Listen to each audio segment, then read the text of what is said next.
Imagine getting lost in the endless African wilderness and waking up to find yourself surrounded by a pride of lions. What do you think would happen next?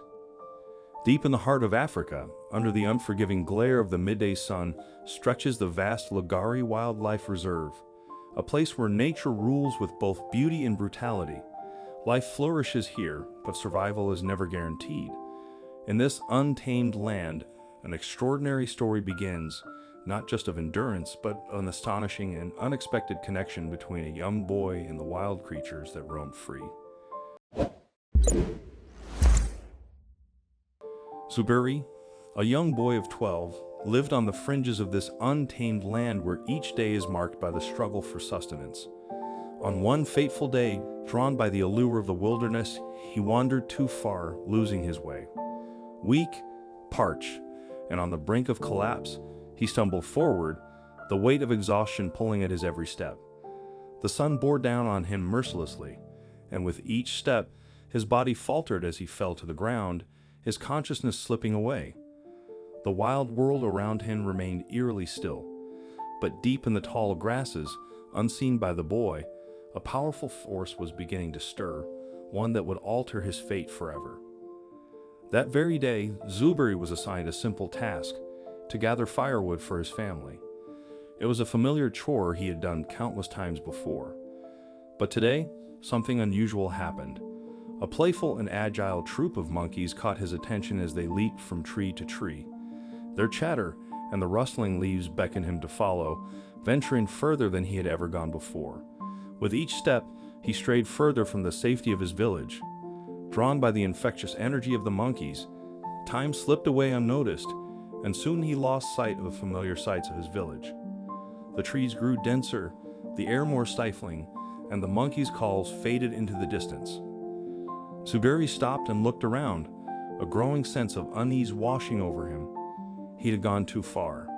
Panic began to rise in his chest as he realized he was lost.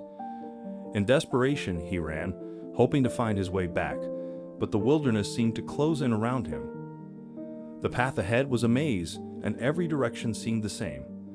By midday, Zuberi encountered the first sign that the wild was not as welcoming as he had imagined: a hyena. Its eerie laughter echoed through the canopy, a sound that sent shivers down his spine.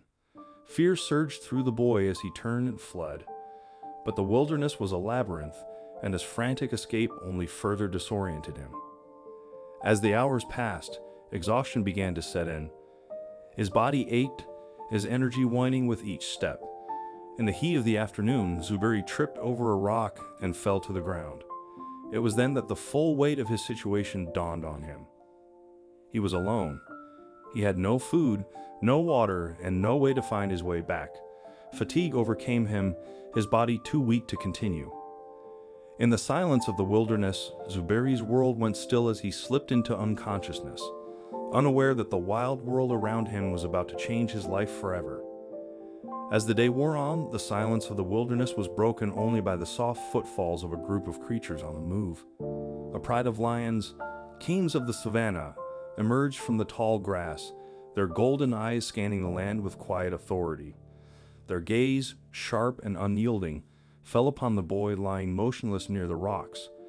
The lionesses, graceful and deadly in their movements, approached Zuberi with a slow, measured gait. They sniffed the air, their nostrils flaring as they circled the boy. Their breath, warm and tinged with the scent of the savannah, brushed against Zuberi's skin. They did not see him as a threat nor as prey. Instead, they seemed drawn to him, sensing something beyond the ordinary. But it was the pride leader, Ta, who commanded attention. He was an old lion, his once mighty form scarred by battles past. His coat was graying, and his eyes were filled with the wisdom of years spent in the harshest of environments. Ta did not approach with the predatory instinct one might expect of a lion. No, he paused, lowered his great head, and exhaled deeply, a low, rumbling sound that seemed to resonate through the air. There was something profound in that moment, something beyond the simple instincts of the wild. Ta did not see Zuberi as prey, but as something else, something unfamiliar, something deserving of protection. The lionesses formed a loose circle around the boy, standing guard with a quiet determination. The hyenas that had stalked the area were kept at bay, their presence a distant threat, but one that was held at a distance by the lion's presence. For reasons known only to the animals of the savannah, the lions did not strike. Instead, they watched over Zuberi, standing sentinel in the vastness of the African wilderness. Meanwhile, John, an experienced ranger of the reserve, had been scouring the land in search of Zuberi since the early hours of the day. His eyes, trained to read the subtle signs of the wild, searched for tracks, broken branches, and any clues that might lead him to the boy. The wilderness, vast and untamed, was a place that could easily swallow those who were unprepared. As the sun climbed higher in the sky, John's concern deepened. The signs of a hyena's passage and the circling vultures overhead pointed to something darker, an omen of impending danger. His heart raced as he followed the trail, hoping beyond hope that he was not too late. Then in the distance, he saw it, a shape lying on the ground. The boy, Zuberi, and surrounding him, a pride of lions. John's breath caught in his throat. His instincts told him to act swiftly, to intervene. But something about the scene before him stopped him in his tracks. The lions were not attacking. They were not charging. Their eyes were not filled with the rage one would expect from predators. Instead, they lay calmly around the boy, their golden eyes fixed upon him with an eerie quietness. Ta, the great lion, locked eyes with John. It was as though an unspoken understanding passed between them, an ancient, primal bond that transcended the boundaries of human and animal. John, in that moment, realized that the lions were not threats. They were guardians, and so he waited. With careful steps, John approached the boy.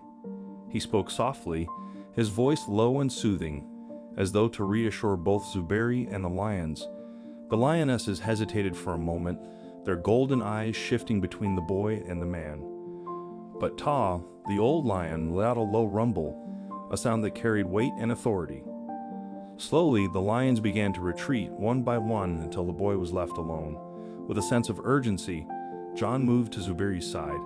He checked the boy for signs of injury. His body was frail, his skin cracked and dehydrated, but there were no visible wounds.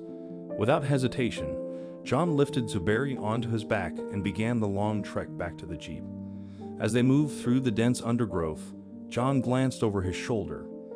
Ta, the lion, stood at the edge of the clearing, watching them from a distance. His gaze was unwavering, his posture regal.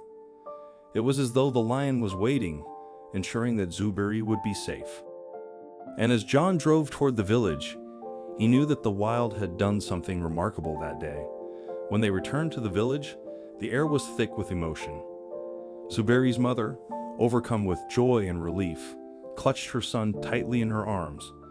The villagers gathered, their faces filled with wonder as John recounted the extraordinary events of the day. Some of the elders spoke in hushed tones, suggesting that the lions were spirits sent to protect the boy, guardians from a world beyond human understanding. Others dismissed it as mere chance. But John, having witnessed the extraordinary behavior of the lions, knew that there was something deeper at work, something beyond the reach of human logic. That night, as the village rested beneath a sky scattered with stars, Zuberi lay wide awake, his mind replaying the extraordinary events of the day. He had been protected by the very animals that most in his village feared. In the stillness, he dreamed of golden eyes watching over him, a quiet, eternal promise that the wild, though unpredictable, holds moments of breathtaking wonder. In the heart of Africa, where nature rules without mercy or favor, a young boy came face to face with the fiercest predators of the land, yet they chose to let him live. The animal kingdom never ceases to amaze, reminding us of the timeless, powerful bond between humans and the wild. If this story touched your heart, be sure to like the video and subscribe for more true tales of nature's wonders. Thank you for being here, and until next time, stay curious about the world we share. What do you think of this story? Let us know in the comments section. I hope you like this story. Please give it a thumbs up and subscribe to our channel. Also subscribe and press the bell icon to never miss the update from our channel. Thank you.